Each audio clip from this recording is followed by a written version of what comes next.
Halo semuanya, apa kabar? Mudah-mudahan sehat selalu. Jumpa lagi dengan saya, Prof. Dintia Hulu, di Prof. Binsaro Channel. Pada kesempatan ini saya akan menjelaskan kepada kita semua, untuk Bapak Ibu Guru di seluruh Indonesia, tentang bagaimanakah cara melaporkan masalah di akun belajar.id melalui tombol butuh bantuan. Namun sebelumnya jangan lupa like, subscribe dan nyalakan loncengnya karena itu semua adalah gratis dan gak berbayar. Perlu juga saya jelaskan bahwa tombol butuh bantuan tersebut akan sangat berguna ketika kita Bapak Ibu Guru menemukan kendala atau permasalahan tentang akun belajar.id. Namun sebelumnya ada beberapa hal yang perlu kita persiapkan, yaitu sebagai berikut. Yang pertama adalah email aktif. Di sini kita diminta untuk mempersiapkan satu email aktif pribadi yang masih bisa menerima pesan dari belajar.id. Yang kedua adalah kita menyiapkan perihal atau judul permasalahan yang sedang kita alami yang berkaitan dengan akun belajar.id. Yang ketiga adalah kita menyiapkan kategori masalah. Jadi pada kolom pengaduan nanti kita akan diminta untuk mengisi bagaimanakah atau seperti apakah kategori masalah yang sedang kita temui tentang akun belajar.id tersebut.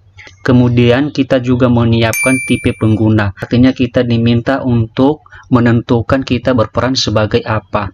Apakah kita berperan sebagai peserta didik, guru, kepala sekolah, operator sekolah, dan lain sebagainya. Kemudian kita menyiapkan deskripsi masalah. Artinya apa masalah yang sedang kita alami, maka kita buat sedetail mungkin supaya kita bisa langsung direspon atau langsung diberikan solusi oleh belajar.id. Dan yang terakhir adalah kita menyiapkan beberapa lampiran. Hal ini adalah opsional, artinya boleh tidak, boleh juga ada, sesuai dengan keperluan Bapak Ibu semua.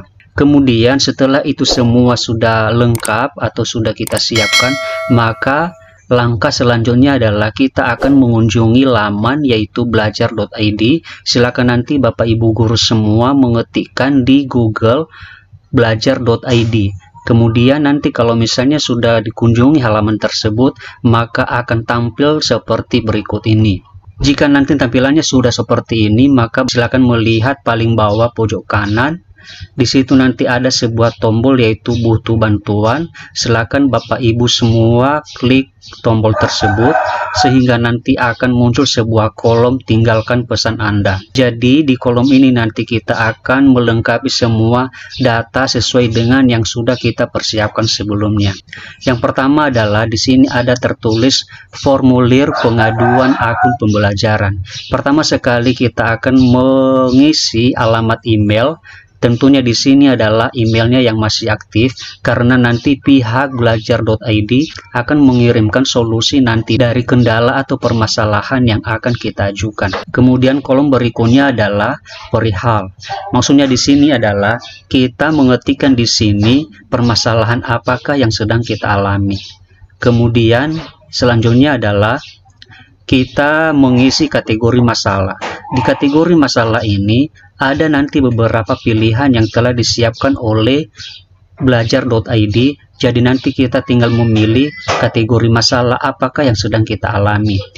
Kategori yang pertama adalah kendala pembuatan akun baru PTK. Kemudian permintaan pembuatan akun baru ini khusus untuk peserta didik yang masih belum memiliki akun belajar.id. Seterusnya adalah perubahan peran atau jabatan tanpa mutasi. Kemudian yang seterusnya adalah perubahan peran atau jabatan dengan mutasi sama jenjang. Kategori masalah berikutnya adalah mutasi tanpa perubahan peran dan jenjang. Kemudian perpindahan jenjang PTK. Seterusnya adalah kendala akses ke admin.google.com atau konsol admin. Kemudian seterusnya adalah kendala akun terhapus atau dinonaktifkan. Jika misalnya tiba-tiba akun Bapak Ibu Guru semua telah terhapus atau sudah dinonaktifkan, maka kita bisa melakukan pengaduan supaya bisa diaktifkan kembali. Kemudian berikutnya adalah Kendala akun ditangguhkan otomatis karena syarat dan ketentuan. Pertanyaan atau kendala terkait Chromebook. Jika misalnya akun belajar.id Bapak Ibu tidak bisa terhubung di Chromebook, maka kita bisa melakukan pengaduan di kolom tinggalkan pesan seperti ini. Seterusnya adalah pengajuan akun dinas dan Dikbud. Kendala kode referral akun dinas. Kemudian kendala fitur Google for Education. Kemudian selanjutnya adalah permintaan reset password. Nah, jadi di sini sebenarnya masalah yang paling banyak ditemui atau dijumpai oleh Bapak Ibu guru semua, mana ada sebagian Bapak Ibu guru yang sudah pernah melakukan perubahan password, tetapi Bapak Ibu guru tersebut lupa dengan password yang sudah dibuat.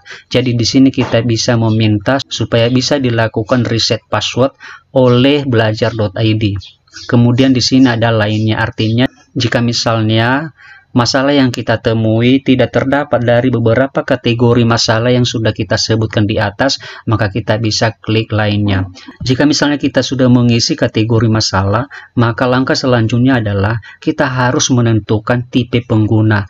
Artinya kita berperan sebagai apa? Apakah kita berperan sebagai peserta didik? Maka kita memilih sebagai peserta didik. Jika misalnya kita berperan sebagai guru, maka kita memilih sebagai pendidik. Kemudian jika Bapak Ibu guru sebagai operator, maka pilih sebagai operator sekolah. Kemudian atau sebagai kepala sekolah, atau sebagai dinas pendidikan, dan yang terakhir adalah atau sebagai staf. Seterusnya adalah kita disuruh untuk memasukkan NIK yang terdapat di KTP kita masing-masing. Setelah itu semua sudah terisi, maka kita akan mengisi juga deskripsi. Artinya kita memberikan di sini atau mengisi pertanyaan kita sedetail mungkin supaya kita bisa diberikan solusi dari permasalahan yang sedang kita jumpai oleh pihak belajar.id. Nah, kemudian jika misalnya juga Bapak Ibu punya lampiran tertentu yang bisa mendukung pesan Bapak Ibu semua, maka kita bisa menambahkan file tersebut atau lampiran tersebut hingga 5 file. Namun kolom ini tidak wajib diisi. File tersebut atau lampiran tersebut kita upload hanya jika diperlukan atau diminta oleh pihak belajar.id. Nah, kalau misalnya Bapak Ibu semua sudah lengkap mengisi dari awal sampai akhir, maka silakan klik tombol kirim. Di sini kita akan menunggu sekitar 14 hari kerja, karena pertanyaan kita atau permasalahan yang kita ajukan juga akan diproses nanti oleh pihak belajar.id, dan balasannya nanti atas solusi dari masalah yang kita alami tersebut akan dikirimkan melalui email aktif yang sudah kita cantumkan pada saat kita mengisi formulir pengaduan di tombol butuh bantuan tersebut. Jadi seperti itu Bapak Ibu guru semua, cara melaporkan masalah di akun belajar.id melalui tombol butuh bantuan. Jangan lupa dibagikan kepada Bapak Ibu guru yang lain supaya tidak ada lagi yang mengalami kendala tentang masalah belajar.id. Demikian saja dan sampai jumpa.